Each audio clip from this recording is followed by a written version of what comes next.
Hi guys. I hope you've had a great morning so far. It's an absolute pleasure to be here today, and thank you to Simone for inviting me to speak and perform for you today.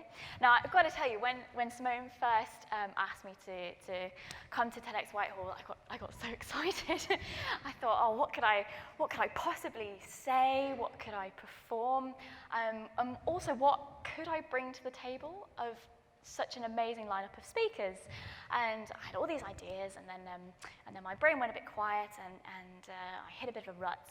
And then I actually took stock of where I was actually sat when I got the invitation, and I was on a corridor at the Royal Northern College of Music, where I'm based, and I was on a practice corridor, so full of rooms where people do exactly that, practice.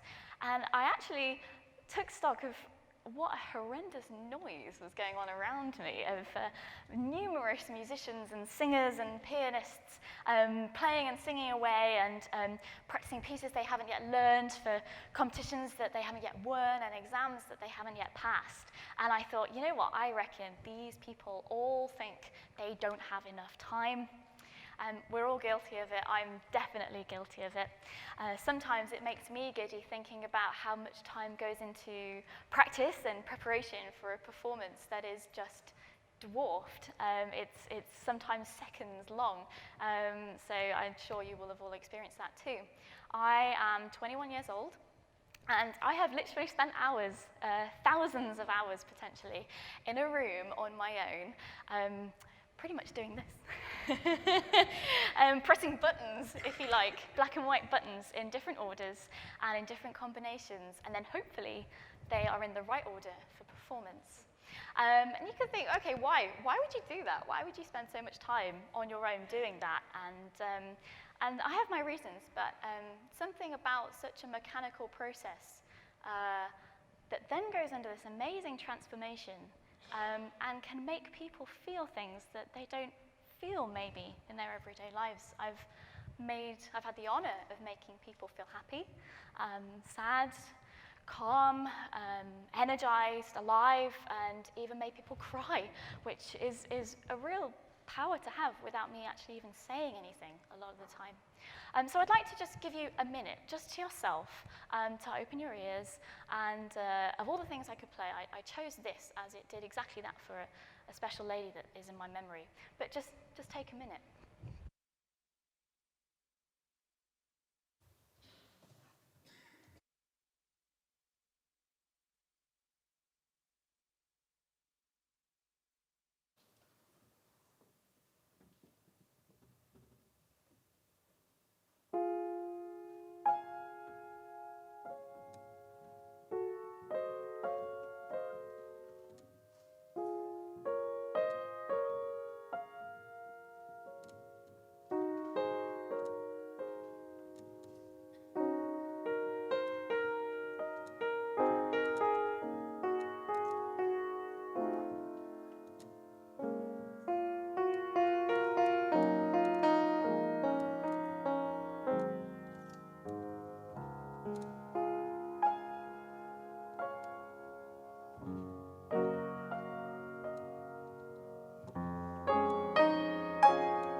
So I think, I hope you enjoyed that. I hope you enjoyed having a minute just to let all the things you've learnt today gestate a little bit. And so I think this is actually a tool that is really underestimated.